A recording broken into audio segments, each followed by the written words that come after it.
Welcome back to another edition of Dave and Jay's Powerbomb Special Saturday, May 23rd, 2020, AEW Double or Nothing pay-per-view event at Daily's Place. That's right. No better venue to have it at. And we had the buy-in match a half hour before the show. It was Private Party versus Best Friends. But before we get into that, our previous video last Wednesday, immediately after AEW Dynamite, we were the first wrestling news site to report on the injuries to Britt Baker and Ray Phoenix, who, as we reported, were not able to attend the pay-per-view tonight. We're not happy about it, but we were the first to report it. So you guys can count on us for all the breaking news. It's not like we need you guys anyways who critiqued us.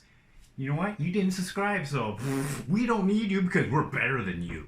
Well, we're not better than anyone, but we enjoy that the fans that we have, and a lot of people did disagree with us, and we'll leave it at that. So they suck. So during this match with Best Friends and Private Party, it was the first time we've ever seen Trent lose his headband. Look, it must have been a crazy match, right, for that to happen. Thank God this was pre-show because that was the craziest thing that happened. Then there was a crazy assisted avalanche suplex where they stacked the two guys up and suplexed them off the top rope, which led to the Best Friends hug spot, which is pretty cool. There was a move that Private Party did of a shooting star press when the other guy had the knees on the back and he kind of stomped on him and landed on him. And then they did a shout out to the recently departed Shad Gaspard. He was on the other company tag team Crime Time, maybe like, I don't know, it was like 10 years ago or something. So they did his finisher, but it wasn't enough. I think Chucky gave one of those guys a pile driver on the floor. That was crazy, man. It was like, you know, it was a pay-per-view event, so we always have the thing, or even, you know, if it's even a lead-up, and it's like, remember, guys, you gotta work so hard that somebody has to die. Yeah, and it's something like that was the first way to start it off, from like pile driver on the floor. Yeah, I'm a fan of the pile driver for sure. You'll never see that in that other company stuff. But it was a hard-fought match. At the end, though, our boys, Best Friends, they hit the big move, the strong zero, the stomp into like the head crunch pile driver package thing. Them in. Yeah, and 1, 2, 3, big win, and now solidified the win. Yeah, and now Best Friends, they're #1 contenders now. So big ups to them. So we can't wait to see the aftermath. Oh yeah, it's gonna be good, man. Yeah, and then we got to go right down to the craziness of the big. It was marketed very well and publicized as like the big casino ladder match. Yeah, the pay-per-view officially started. They gave a special thanks to the first responders doing their thing in these times of crisis, and yeah, #1 contender gets a shot at the AEW title. Big match, law on the line, 9 men going at it. Yeah, so we had Kazarian, Kip Sabian, Scorpio Sky, Darby Allin, Orange Cassidy, Colt Cabana, Joey Janella, Luchasaurus, and Brian Cage. Big debut. Big, huge debut. Big, huge surprise. Like when he came out onto the ring, it was just like a man with a huge presence. Like the bodybuilder kind of like huge physique, you know, the stuff, you know, like legends are made out of in sword and sorcery movies. And he has a manager, and his manager has a serious beef. Well, Darby Allin has a serious beef with Brian Cage's manager. Yeah. And it was a good match. Like, as soon as Darby comes in, I think he was number 4. They came in, I think, in 2 or 3 minute intervals. The action was so fast, it's hard for me to tell. Every 2 minutes somebody came in. So Darby, he has a buddy like lined up on a table, and he's climbing this super tall ladder. He's got a skateboard. Outside the ring, and he pulls off a good old classic acid drop. Yeah, is that what he calls it? The acid drop with the board. That's actually what the move is. That's an acid drop. I had another name for it. Maybe I shouldn't say it tonight. But so he missed, and he effed himself up pretty hard. Yeah, and he broke the ladder in half, and then it looks like he fucked his knee up pretty good because he was like hobbling throughout the match. And so he probably did injure himself. He'll probably be ready for next week. He doesn't make the injury report. He kept going though. Yeah, he doesn't make the injury report. We will always be the first to report injuries because we can see him a mile away. We will never lie to you. But then Orange Cassidy, when he came down, I think he was number 5, and he asked the commentators for the rules of the match because was hilarious. He was too lazy, I guess, to research the rules of a ladder match. Geez, even when he had opportunities to get up to the, well, actually, as soon as he got in there, it was just Dodge Central. I'm like, doing his graceful drunken kung fu styles, I like to call it. And the funny thing is like when he was, had an opportunity to go up there, he laid the ladder down on the side and stood on it. It was like, and he just couldn't. He wanted somebody to set up the ladder for him, which was. Couldn't set up the ladder. Too lazy to set it up. Classic Orange Cassidy. And then they said during this match, Rey Fenix, due to injury, was taken from this match. We were the first to report that shit, not like mere hours after AEW Dynamite on Wednesday. So yeah, there was no official reporting from the company, but we reported it because we saw it. Guy landed on his head, diving outside the ring, doing some crazy springboard shit. Frame by frame injury analysis, only on Dave and Jay's Powerbomb. Like and subscribe, you bastards. Do it. And then Darby gets back in there, and he hits an amazing code red on Luchasaurus off the second rope. Then Janella screams, "Mother effer!" Yeah, what he said.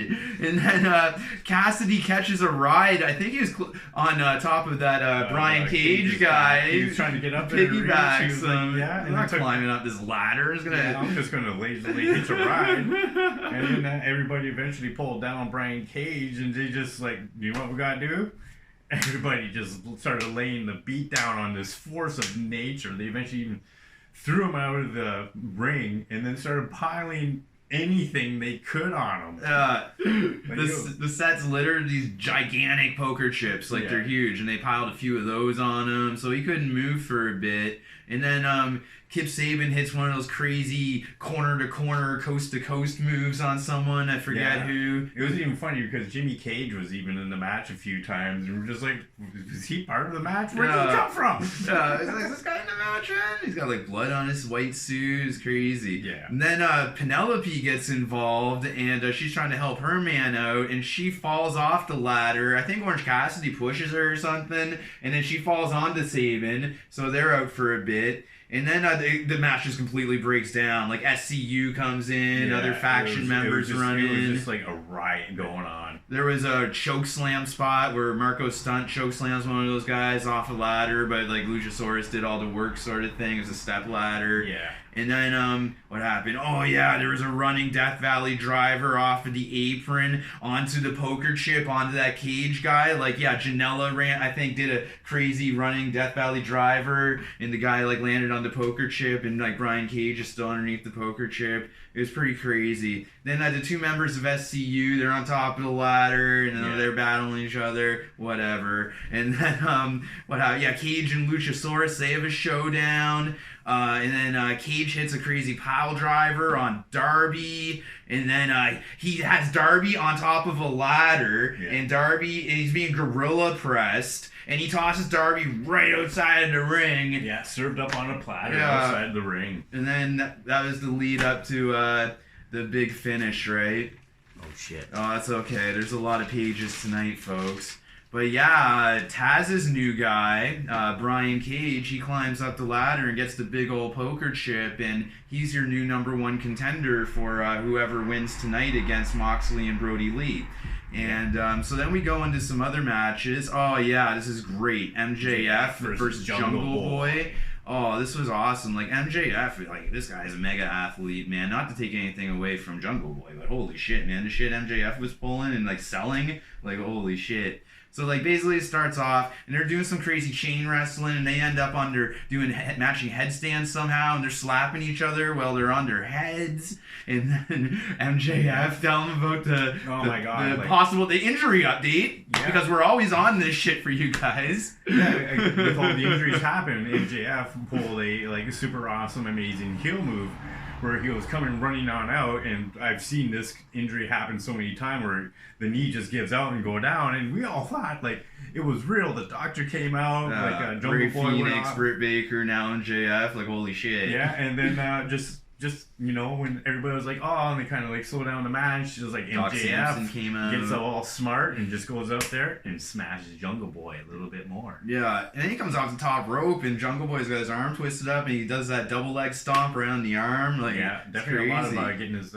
He strategized MJF and worked on Jungle Boy's arm like throughout the match many times. Like, yeah, what you're talking about, that big jump to the stomp, that was pretty cool. Then Jungle Boy hits an amazing Canadian destroyer onto MJF. MJF like lands, like kind of bounces off his head, lands on his feet. Then before he does the Nature Boy flop, he super kicks Jungle Boy. Yeah, which was awesome. It was insane, right? And then this was one of the spots of the night on the pay-per-view as far as I'm concerned. So Jungle Boy and MJF are on the ring apron. Jungle Boy hits a reverse Hurricanrana onto MJF. So MJF like does a backflip and lands on the ring apron, the hardest part of the ring, like bails out on the floor. Like I thought he was dead. Yeah, but no, man, he survived that. He just shows how much stamina and endurance from a man who is better than us. Yeah, so they roll him back into the ring, and then like I think he's dead, but then like Jungle Boy's on the top rope, and MJF grabs Aubrey's leg, like holy, like I'm not dead, like Aubrey, it's cool. And then with his other leg, he kicks the rope, so Jungle Boy like lands on the rope, gets crotched, and then they do some crazy top rope power bomb. He hits a top rope power bomb on MJF, and MJF kicks out. And then it got crazy near the end, like a series of tight roll-ups and small packages. Yeah, they just went all out technical to show their skills, and it required so much skill to be able to pull this off. It's like technical counter, technical counter, technical counter. 3 times we got to see some insane technical wrestling. Yeah, and but at the end of the day, me and Jay's hero. MJF wins. Yeah, that series of roll-ups, like MJF got the better of that exchange, and he got the pin, and he continues his undefeated streak in singles competition. And we go into the next match, the highly anticipated match for the TNT Championship. Yep. And it's Murder Hawk versus Cody, and Tyson comes out first with this beautiful TNT Championship title. Yep. Silver on red. Yeah, it looks good. It's such a contrast to the AEW Championship title, which I think is the greatest looking title in wrestling today. So platinum. Yeah, so it works. It works. It really does. And so Murder Hawk comes down with Roberts. He does his traditional destroy a jobber during the entrance before the match happens. Yeah, and then, got him right in the center of the ring and just annihilated him. And even Tyson was kind of like, oh, wow. Yeah, Tyson gave a good look. We'll probably obviously put pictures for that. Mm-hmm. And then Cody comes out, and then like instantaneously right away, Murder Hawk hits him with a blackout. Hits him with a blackout right away. Bam! Then Cody he rolls out of the ring, right? Because he would have stayed in. Very smart, right? Experienced wrestler like Cody.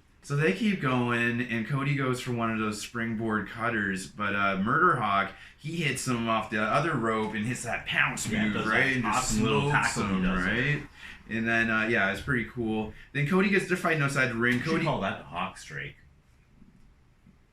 That's right. Someone's got to be listening. We're going to call that Hawk Strike. They got to be listening. We're the first to report on everything, so they know they can trust us. Keep going. Yeah, so then Cody gets thrown over this railing outside the ring, and I thought he might be dead after that, but then he gets tossed into the ring. Murder Hawk goes for that tightrope moonsault, which is awesome for a man of his size. They said he was like 6'8". Yeah, insanity. And then he rips off the turnbuckle. And then he has Cody in a military press, and I've never seen this before. He throws Cody over the corner turnbuckle of the ring, and Cody lands like straight like on the ground. Like there's no faking that. Huge slam. Insanity. He bounced off the ground. Insanity. It was gross. Gets to a point where they're going back and forth. Cody hits a DDT in front of Jake Roberts. Yeah. And then Murder Hawk hits a spine buster in front of Arn Anderson. And then Cody hits this top rope springboard cutter, which is pretty insane. Goes for a crossroads ×1. Not enough. During that exchange, the action gets so hot, one of Murder Hawk's hair extensions fell out. Or maybe it was his real hair. I don't know. But a big thing fell out. It was pretty crazy. So Jake's distracting the ref. And then Arn Anderson, he knocks Murder Hawk from the top rope. Cody hits a top rope reverse suplex suplex. I thought Murder Hawk landed on his head. He keeps going. Arn Anderson and Roberts both get ejected by the ref. But then Jake Roberts comes back with a snake. But then Tyson takes his shirt off. He's freaking ripped. Like he's ready to go. Like another 10 matches in his career. Like it's crazy. And then Cody reverses the blockout attempt into Crossroads times two. And I'm out of breath, so you tell what happened. Man, actually, I jumped up when I saw Cody get the 3 count there. Yeah? We kind of both thought Murder Hawk was going to win, but deep down inside, well, I'm more Frat Boy Biff got the win. Yeah, and, Frat Boy Biff got the win. The Cody title Rhodes, was awarded to him by Tyson. TNT mid-card champion. And kudos to Tyson. He stayed the whole match, too. He was clearly having fun. He was sitting there with the title in his lap the whole time. Like, he's a fan. The camera even caught him yawning at one point, which was pretty funny. He's doing Tyson stuff. He lives a busy lifestyle. Yeah, at least it's not Shaq life. Let it slide. And then during the at least it's not Shaq life. True that. Even and then they did a Britt Baker injury report. Late, because we did ours hours after Dynamite on Wednesday. So, and then Doc Sampson is saying that she's got is it a knee injury or something, it was Jay? A knee injury with a minor fracture with some torn tendons and ligaments in a minor way, but it's going to keep her out for a while.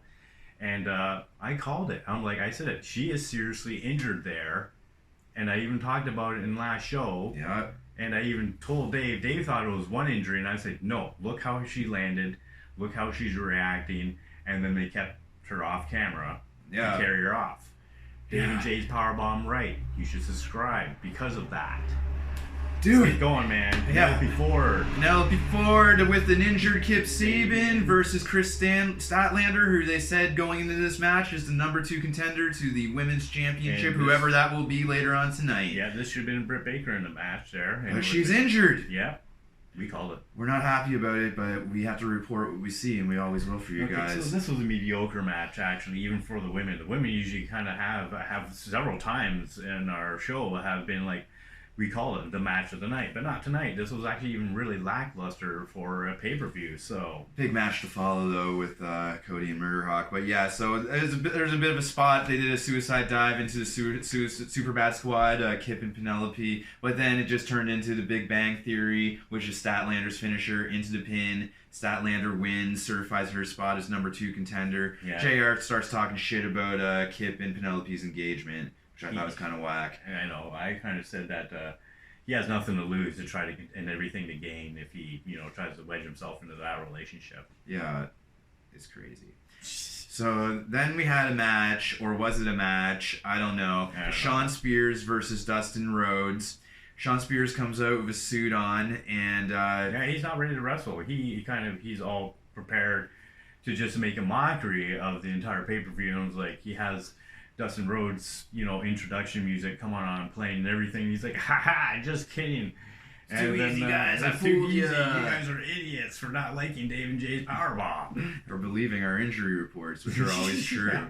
But, Brandi Rhodes comes on out and is like, oh, yeah, okay, you're not going to get the 10 count like you're asking for to make a big mockery of this. And then Cody Rhodes, or not Cody, but where's Dustin? Where's Dustin? Yeah, his music hits again, and Shawn Spears is like, hey, you idiots in the back, I told you once was enough. And then, he gets Dustin from behind, and the match starts. I don't know, I didn't hear a bell.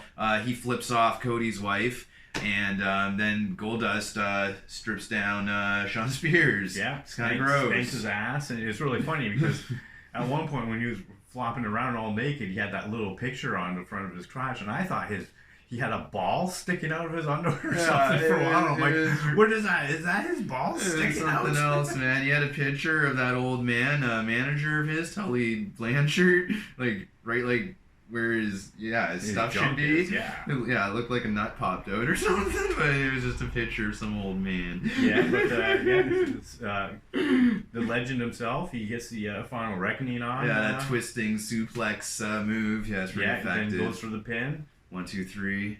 Legend continues for Dustin Rhodes. Gold Dust wins.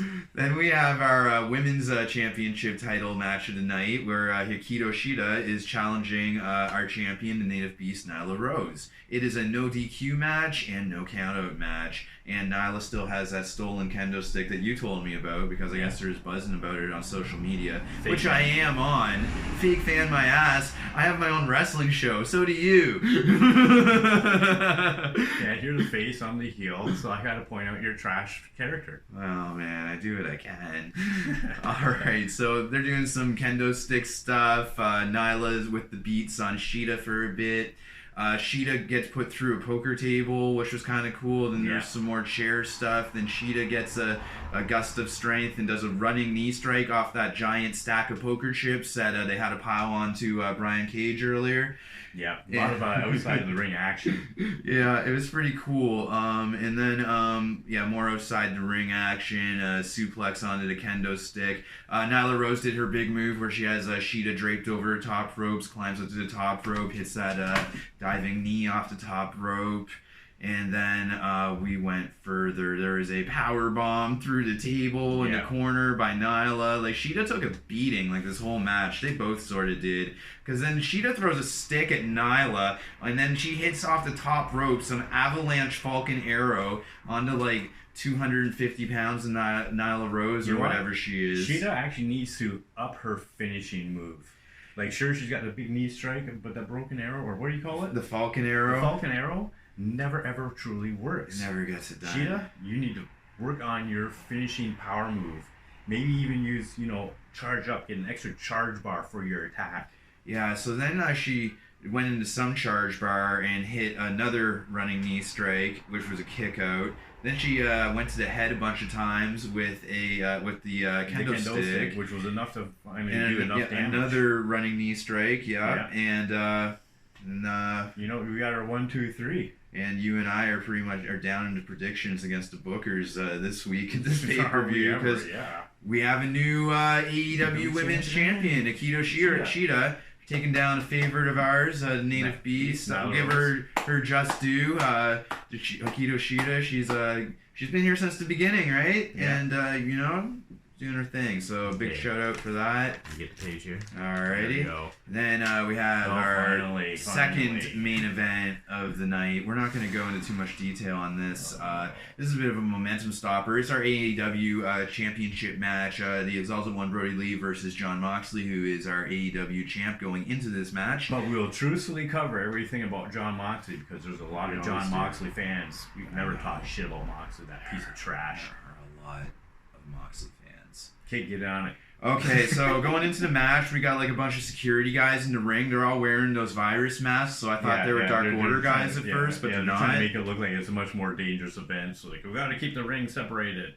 And so Brodie Lee still has the title. Moxley, whatever. Wasn't a lot of stuff to report in this one. There's a suicide dive to the outside that Lee hit Moxley with. It's pretty impressive, man from his size. Pile driver from Moxley hit on the Exalted One. I'm a fan of the pile driver, so I decided to record that. They did some type of weird double drop kick to each other outside the ring. Because it kind of gave the double KO video game effect. Sort of, yeah. I enjoyed it too, sort of. They did some shitty back body drop. One of them got thrown through a table. And then I think Moxley got German suplexed into those prop set of wooden cards they had set up to the outside the ring. And Brodie Lee took a moment for the knocking down card to stomp on Jon Moxley's card face. Yeah, he had these mini poker chips and he was beating with them for a bit. And then big spot. So they're battling outside, and then Moxley hits the paradigm shift, and they go through the ramp entranceway, the ramp that's connected to the part of the ring. And so they went through that, and they were under there for a bit. Yeah, we actually wasn't sure. I thought the match was done. Yeah, we thought it was like they fucked up bad by accidentally going through, but they both slowly emerged. Jon Moxley first, because he's the tough guy that can take a beating, but that's what garbage dumpers and trash cans do. Give me enough Percocet, I can take a beating, man. Garbage in, they get smashed in the dumpster and then put back down, and it's ready for next week, just like Jon Moxley. So then after Moxley crawls out, Brodie Lee crawls out, and he's busted open pretty badly. And I wasn't sure if how he cut himself, but it looked like Dave will be going through the pictures, and we might see. It looks like he may have hit his forehead on one of the 2x4s. Yeah, you were pointing that out earlier. So because I like to point out injuries. Yeah, because we're on that. Yeah. Right? Because we care. And, okay, so, then they climb out, and, I think Moxley, no, what happens? So then, Moxley's up first, and then, Exalted One gets up, he goes for a discus clothesline when they finally, climb inside the ring, and Moxley reverses it into another paradigm shift, and it's another huge kick out by the Exalted One. Yeah, and Moxley has to, go into the next level, and, how am I going to stop this beast of a man, this force of supernatural nature? So he hits another paradigm shift, which is like a supercell. Yeah. Which was also a kick out. Yeah. And then you just had to get that rear naked choke, and Audrey had to stop it for Brodie Lee's safety against that dumpster fire named Moxley. And our champ still is Jon Moxley. Yeah, Moxley put the Exalted One to sleep, so I don't know. I hope they throw MJF up against him soon. But okay, so this is the part where you have a reason to post on the the action figure sites. Yeah. So AEW action figures, Unrivaled Collection, August 2020. Okay, let's go. Go get some. Yeah. And then we have the real main event of the night, the Stadium Stampede match, which no one knew what to expect, and it did not disappoint. We have the Elite versus the Inner Circle. Matt Hardy as, I guess, an honorary member of the Elite. Yeah, there was actually extra production put into this because they kind of had the NFL entrance where they kind of run on in and announce, and they actually had all the cheerleaders out there and everything. Yeah. Big NFL feel. It was awesome. The cheerleaders, yeah. So they're all introducing everyone. The Inner Circle's coming in with actual football jerseys. Some of them are wearing helmets. And then the Elite's getting introduced. They're just wearing their gear. Hangman's a no-show at this point. They reveal that it's pinfalls anywhere. So it's not elimination. It's like the first guy who gets pinned is that team wins or loses. You know what I mean? Hangman finally arrives on a horse. Which was kind of different. Let him know what happened with that. That's pretty crazy. Yeah, he goes chasing down Sammy, and Sammy has a history of being run down by things, and so eventually Sammy runs back into the stadium and then just kind of disappears, and Hangman chases him all the way, and then she just finds a bar and hangs out and does what a Hangman Adam Page We won't get into that too far yet, but finally, they're battling outside of this ring on this football field for a long time, and then finally, some of them get into the ring. Sammy returns after running from this horse and Hangman. I think the horse's name, or Hangman had a horse that died, and his name was Hunter Horse Helmsley. And so the cheerleaders are chanting for Sammy when he returns, right? Remember that? Awesome. Sammy! And then and then Sammy hits this crazy shooting star press to the outside, basically clears house. He's in the ring and everyone's outside. And then there's some ladder shit going on. One of the Young Bucks climbs up top to a 12-foot goalpost and hits a moonsault on Jericho. But Le Champion, he's got special juice, and he kicks out. And then the action goes up into the stands, and Hangman's still on a horse, and then he goes to the bar. And this is a long match. These guys fought for an hour. A whole hour. Yeah, it is crazy. Man. So then it cuts to the Pride and Powerful boys, and they're giving sock beatings to Omega and I think Hardy, I'm not sure. Yeah. And then they get the socks. So there's a bunch of sock beatings, and then the guys, Santana and Ortiz, get salt, and they throw it in the eyes of Omega. And then they start moving these barricades, right? And then they do a huge power bomb on it to Omega. It was crazy. You said before, they're not putting him through that. It's something that's not going to break. Yeah. And then they get up on top of there. And, oh my God, they broke this galvanized steel barrier. I'm like, there's no way they're going to hit it that hard. And they did. And I was like, is Kenny dead? So then that leads to the first pin of the match. And this is after 20 minutes or something. Yeah. And Hardy runs in for the save.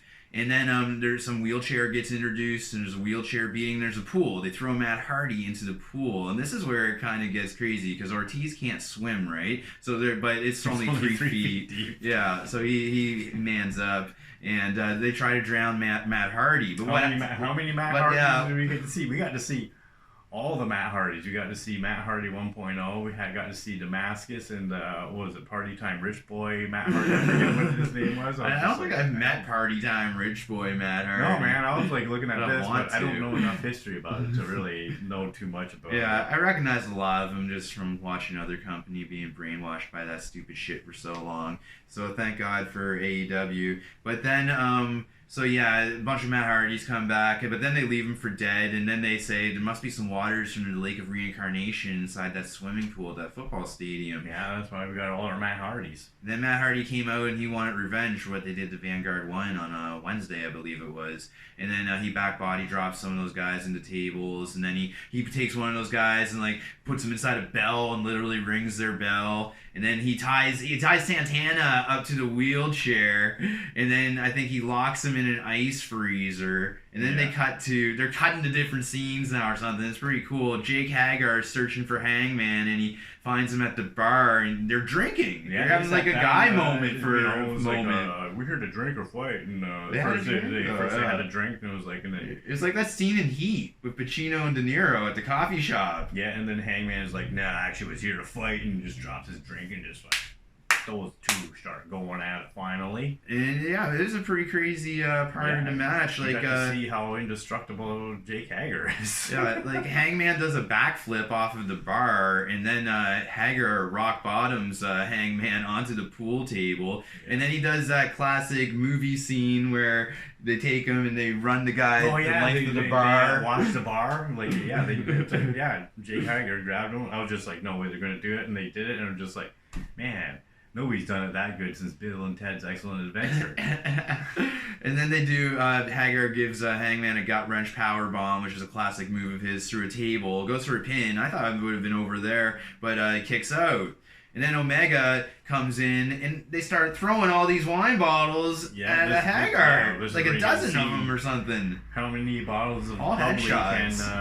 Hager taking the head. I think it was 4 or 5. I think it was a dozen, because like there's a time where they both start taking turns throwing bottles at him. Like it was something else, man. And then they start they start breaking bottles over his head, and they start drinking, and they cheers. Is Omega and Hangman, yeah.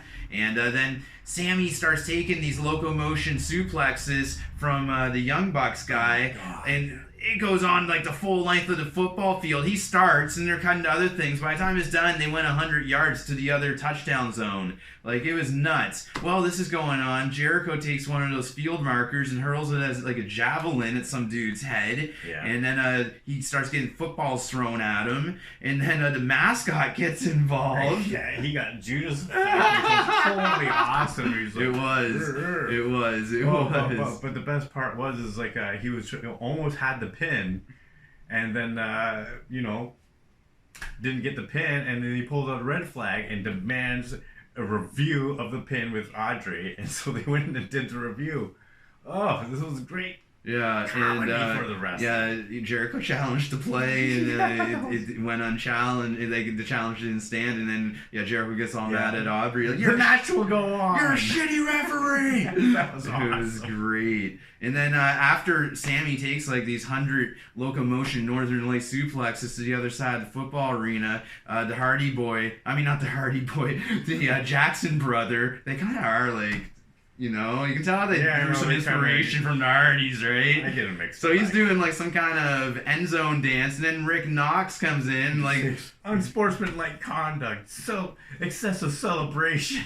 Then like flag on the play, and then he gets super kicked for his trouble, which was awesome. Which should have ended the match, and Inner Circle should have won at that point. Yeah, but the rules are thrown out the table. Yeah, Sammy's in the end zone, dead. Oh yeah. Oh yeah, he's running up the stairs and shit. Like, it's crazy because like he thought like, yeah, what happened? Oh yeah. So then they run up the stairs and jumps through the fucking thing, and then Jericho's done. They run the chalk outline thing over Jericho. He's passed out over the visual. And then Sammy's dead. All the Inner Circle's dead, but the sprinklers start going off, and like Sammy's on top of the sprinklers. Wakes up Sammy. They're about to lose, but he's like the last man standing, and then he thinks he won the match. Yeah, awesome. And then all of a sudden he hears the worst thing possible. He hears like Kenny Omega and Damascus on a golf cart. So like, you better run, Sammy. Deja vu, yeah. So he's running on a golf cart again. Like, Sammy can't catch a break, man. Hardest working man in the business. And then he survives somehow, but he's chased on top of the stadium on like the stairs, and he's got Matt Hardy, and he's like choking Matt Hardy out, like, I'm gonna kill you. But then there's a new drone in town, and they're calling it Neo 1. It provides enough of a distraction for Kenny Omega to hit a V-trigger onto Sammy, and then I'm gonna let you, Jay, talk about what happened at the end here, because you know, the most obscene things. They ended up, in the stadium where they had the entrance where the team will run on in, and it's nice and flat, and it's really high up there. Well, they were, fighting on top of there, and it has to be like 20 feet up, and then they get up, and Kenny Omega grabs Sammy, one-winged angel him down 20 feet, destroys Sammy Guevara, gets the 1, 2, 3 pin. Team Elite is the winners of this huge, epic dispute with the boys, who are still a champion in our hearts. This was a crazy pay-per-view. Like, this was like 4 hours. Like, that final spot with Sammy taking the one-winged angel, like, that was insane, man. One of the most insane things I've ever seen. Well, I guess we should just leave it at that. Yeah, this thanks was for a great watching night. David J's Powerbomb. And on behalf of Jay, I'm Dave. This is the Powerbomb! I gotta get something over here. Tiger style, bitch!